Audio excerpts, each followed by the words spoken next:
श्री शिवाय नमस्तुभ्यं मित्रों। जय महाकाल, हर हर महादेव। तो मित्रों, कैसे हैं आप सब? आशा करते हैं आप सभी लोग बहुत अच्छे होंगे। मित्रों, इस समय आप सबको पता है कि जो एकादशी का दिन है वो आ गया है। बहुत ही प्यारा सा दिन है, लेकिन संशय ये बना है कि 23 अप्रैल को है या 24 अप्रैल को है तो जो वरुथनी एकादशी का उत्सव पड़ा है मित्रों। तो इसकी पूरी जानकारी हम इस वीडियो में बात करेंगे। आखिर किस दिन है यह एकादशी का व्रत और किस दिन हम इसका पारायण करें। तो मित्रों, यहाँ स्क्रीन पे आपको एक ये फ़ोटो दिख रही होगी, या है तो गूगल के आप सभी लोग भी देख सकते हैं कि एकादशी तिथि 23 अप्रैल को शाम को 4:43 यानी कि 43 मिनट से शुरू हो रही है। यानी कि 23 अप्रैल को ये शाम को लग रही है प्रदोष काल में, और इसका समापन हो रहा है 24 अप्रैल को दोपहर 2:32 पर। कहने का तात्पर्य यह है कि 23 अप्रैल को यह पूरा दिन तो रहेगी नहीं, और ना ही 24 अप्रैल को पूरे दिन रहेगी। तो 23 अप्रैल को ना मान करके 24 अप्रैल को इसका माना जा रहा है। यानी कि 24 अप्रैल को वरुथनी एकादशी जो है वरुथनी, वह मनाई जाएगी। तो अब तो यह संशय खत्म हो गया कि 23 को मनाएंगे या 24 को, यानी कि यह कंफर्म हो गया कि 24 अप्रैल को आप लोग मनाएंगे।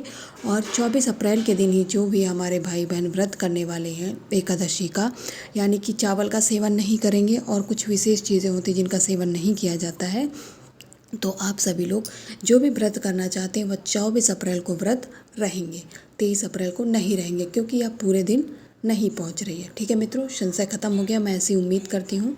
तो चलिए मित्रों, इसकी बात तो हो गई, अब हम उपायों की बात कर लेते हैं। तो इस एकादशी के दिन जो हम पहला उपाय करेंगे मित्रों, वह है धन संपदा के लिए। इसको करने के लिए मित्रों आपको यहाँ पर बेलपत्र की आवश्यकता पड़ने वाली है। बेलपत्र कहीं से कटी ना हो, खंडित ना हो, तो आपको एक नहीं बल्कि 7 बेलपत्र लेनी है। कितनी लेंगे मित्रों? 7 बेलपत्र गिन करके लेंगे। साथ ही में लेंगे तांबे का एक लोटा, जिसमें लेंगे हम जल। अगर जल के साथ गंगा जल हो तो डाल लीजिएगा आप, ज़्यादा मात्रा में तो ज़्यादा भी डाल लीजिए, अन्यथा जल ही लेंगे।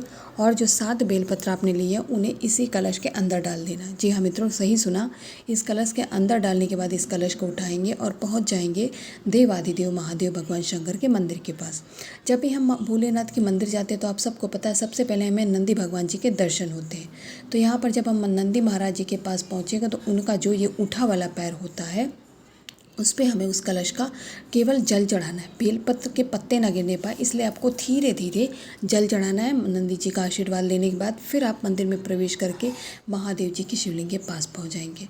यहाँ पे आपको अपना मुख रखना है उत्तर दिशा में। ठीक है, जल तो आप समर्पित कर रहे हैं नंदी महाराज जी को। अब आपके पास शेष बची हैं बेलपत्र, वो भी कितनी? 7 बेलपत्र। तो मित्रों, अपने धन संपदा की कामना करते हुए जो भी आप कहना चाहते महादेव जी से, अपने मन की बात कहते हुए कुंदकेश्वर महादेव जी का नाम लेते हुए उन 7 बेलपत्र को आपको महादेव जी की शिवलिंग के ऊपर समर्पित कर देना है। मित्रों, हाथ जोड़ करके उनसे विनम्र निवेदन है कि आपके घर के जो धन के स्रोत हैं वह मंद पड़ गए, यानी कि जो धन की गति है वह रुक गई है। तो महादेव जी कुछ ऐसी कृपा करें कि एकादशी से ही आपके घर की जो दिशा दशा बदल गई है वह सही हो जाए। ऐसी कामना करते हुए मित्रों आपको यह पहला उपाय करना है।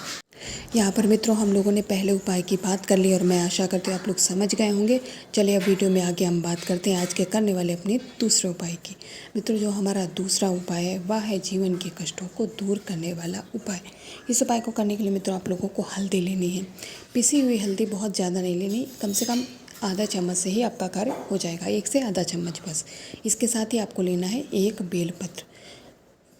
बेलपत्र ऐसे लेनी है मित्रों जो कहीं से खंडित ना हो, कटे फके बिल्कुल भी ना हो। एक बेलपत्र लेंगे। साथ ही में आपको लेना है तांबे के एक कलश में अपने घर का शुद्ध जल। जल लेने के बाद में इस उपाय में आपको बेलपत्र कलश के अंदर नहीं डालनी है, बल्कि जो आपने हल्दी ली है उस हल्दी से त्रिपुंड का निर्माण करेंगे। यानी आपको अपनी 3 उंगलियों की सहायता से इस कलश में त्रिपुंड बनाना है, ना कि महादेव जी की शिवलिंग पर। मेरी बात समझ आ गई मित्रों? त्रिपुंड बनाने के बाद में जो आपने एक बेलपत्र लिया उसे आपको अपने हाथ में पकड़ना, इस कलश को लेना और अपने घर की पूरी परिक्रमा कर लेनी है। यानी कि घर के पूरे कमरों में आपको घूम जाना है, केवल बाथरूम को छोड़ करके। परिक्रमा करने के बाद में मित्रों अब इस कलश और बेलपत्र को लेकर पहुंच जाएंगे आप मित्रों देवाधिदेव महादेव भगवान शंकर की शिवलिंग के पास में। आपको अपना मुख रखना उत्तर दिशा में। यहाँ पे खड़े होकर के आपने जो एक बेलपत्र ली है उसे आप समर्पित करेंगे महादेव जी के शिवलिंग के ऊपर। ठीक है मित्रों, पैसों के लिए उपाय कर रहे हैं, धन संपदा के लिए उपाय कर रहे हैं, आपको यह बेलपत्र महादेव जी के शिवलिंग जीवन के कष्टों को दूर करने के लिए कर रहे हैं, तो आप इसे चढ़ा देंगे। इसके बाद में उस कलश के जल को आप श्री शिवाय नमस्तुभ्यम मंत्र का जाप करते उस बेलपत्र पर समर्पित करेंगे। जब आप बेलपत्र पे उस जल को समर्पित करेंगे मित्रों, तो आपको अपने जीवन में आ रहे कष्टों को जो दूर नहीं होते हैं या फिर नए कष्ट आ जाते हैं, उन सभी को दूर करने का निवेदन करते हुए मित्रों, उस जल को आप संपूर्ण जल उस बेलपत्र पे समर्पित कर दीजिएगा। महादेव जी का आशीर्वाद ले लीजिएगा। तो इस एकादशी पे करने वाले हम 2 उपायों की मित्रों बात कर लीजिए है। जो ये वरुथिनी एकादशी यह भी स्वयं में बहुत खास होती है और इस दिन करने वाले उपायों का भी महत्व बढ़ जाता है। तो मित्रों, अब बात करते हैं वीडियो में अपने सबसे अंतिम और तीसरे उपाय की, जो कि है रोग मुक्ति का उपाय। एकादशी के दिन जो हम रोग मुक्ति का उपाय करने वाले हैं मित्रों, इसके लिए आवश्यकता पड़ेगी आपको दही की। ज़रूरी नहीं कि मार्केट का दही लाएं, अगर आपने अपने घर में जमाया हुआ है जो कि जूठा नहीं है, पूजन योग्य है, तो आप 1 चम्मच दही उससे निकाल लीजिएगा। इसके साथ ही आपको लेना है 1 बेलपत्र, जो कि महादेव जी की सबसे प्रिय वस्तु कही गई है, आप सबको पता है। 1 बेलपत्र लेंगे, खंडित ना हो, कटी पकी बिल्कुल भी ना हो, और 1 चम्मच दही लेने के साथ ही मित्रों अब लेना है आपको तांबे के कलश में अपने घर का शुद्ध जल। एकादशी का दिन है, अगर गंगा जल है तो डाल लीजिएगा, अन्यथा जल ही पर्याप्त है। इसके बाद इन तीनों चीज़ों को लेकर के मित्रों आपको फिर से वही काम करना है। महादेव जी के शिवलिंग के पास जाना है, मुख रखना है उत्तर दिशा में। अब आपने क्या लिया है, दही लिया है, तो सबसे पहले आपको दही का लेपन करना है महादेव जी के शिवलिंग के ऊपर। पूरा त्रिपुंड तक में आपको अच्छे से दही का लेपन कर लेना है मित्रों। दही का लेपन करने के बाद में जो 1 बेलपत्र ली है, उसे आपको उस रोगी व्यक्ति के नाम और गोत्र बोल करके इसी दही के ऊपर समर्पित कर देंगे मित्रों।